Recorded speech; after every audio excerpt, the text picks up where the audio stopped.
সামনে আমাদের বার্ষিক ও বৃত্তি পরীক্ষা। দুদিন ধরে আমাদের ক্লাস হচ্ছে না।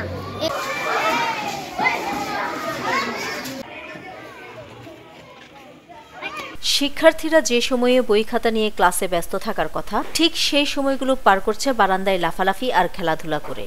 এদিকে শিক্ষকরাও অফিসে বসে অলস সময় পার করছেন। এই চিত্র বান্দরবানের রুমা উপজেলার ৬৭টি সরকারি প্রাথমিক বিদ্যালয়ের সহকারী শিক্ষকদের কর্মবিরতির সময়ে। গতকাল রবিবার থেকে সারা দেশের ন্যায় সরকারি প্রাথমিক বিদ্যালয়ে সহকারী শিক্ষকদের বেতন ভাতা ১৩তম গ্রেড থেকে ১০ম গ্রেডে উন্নীতকরণ সহ ৩ দফা দাবিতে কর্মবিরতি চলছে। তবে সরকার আজকালের মধ্যে তাদের যৌক্তিক দাবি মেনে নেবে এবং শিক্ষকরাও কর্মবিরতি প্রত্যাহার করে শ্রেণীকক্ষে আবার ফিরে যাবে এমন আশাবাদ ব্যক্ত করছেন শিক্ষকরা। কারণ আমরা স্কুলে আসি শ্রেণী কার্যক্রমে যাওয়ার জন্য, শিক্ষার্থীদেরকে পড়ানোর জন্য, শিক্ষার্থীদেরকে শেখানোর জন্য। সারা বাংলাদেশে আপামর শিক্ষকের সাথে সমন্বয় রেখে যে কর্মসূচিটা দেওয়া হচ্ছে সেই কর্মসূচি বাস্তবায়নের লক্ষ্যে আমরা শ্রেণী পাঠদান কার্যক্রম বন্ধ রেখেছি। যদিও আমাদের ব্যক্তিগতভাবে খুব খারাপ লাগে, আমরা অতি শীঘ্রই ক্লাসে ফিরে যেতে চাই, শেখাতে চাই বাচ্চাদেরকে। সামনে বার্ষিক ও বৃত্তি পরীক্ষা, তাই নিয়মিত পাঠ গ্রহণ করতে চায় শিক্ষার্থীরা। সামনে আমাদের বার্ষিক ও বৃত্তি পরীক্ষা। দুদিন ধরে আমাদের ক্লাস হচ্ছে না। এভাবে চলতে থাকলে আমাদের পরীক্ষা ভালো হবে না।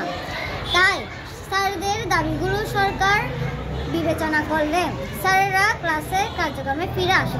সরকারি শিক্ষকরা কর্মবিরতি থেকে ফিরে পাঠদানের জন্য শ্রেণীকক্ষে ফিরে আসবে এ আশাবাদ ব্যক্ত করেন প্রধান শিক্ষক ও উপজেলা শিক্ষা কর্মকর্তা। সরকারি শিক্ষকদের ৩ দফা যে দাবি আন্দোলন, সেই আন্দোলনের কারণে হচ্ছে আমাদের স্কুলে এখন শ্রেণী কার্যক্রম সম্পূর্ণভাবে বন্ধ রয়েছে।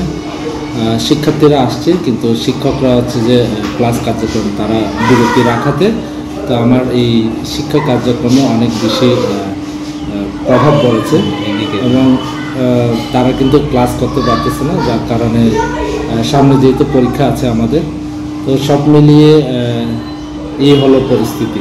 শিক্ষকবৃন্দ কর্মবিরতিতে আছেন তাদের ন্যায্য দাবিতে। আমরা খোঁজখবর নিয়েছি, আমার রুমা উপজেলায় সকল বিদ্যালয়ে শিক্ষকরা কর্মবিরতি পালন করছেন। আমরা তাদেরকে ক্লাসে ফিরে যাওয়ার জন্য অনুরোধ করেছি। আশা করছি আজকে দিনে তাদের যে কেন্দ্রীয় নির্দেশনা, এইটা ফলপ্রসূ আলাপ আলোচনা হবে সরকারের সাথে এবং আগামীকাল থেকেই তারা ক্লাসে ফিরে যাবে। নিউজ ডেস্ক, দৈনিক পূর্বকোণ।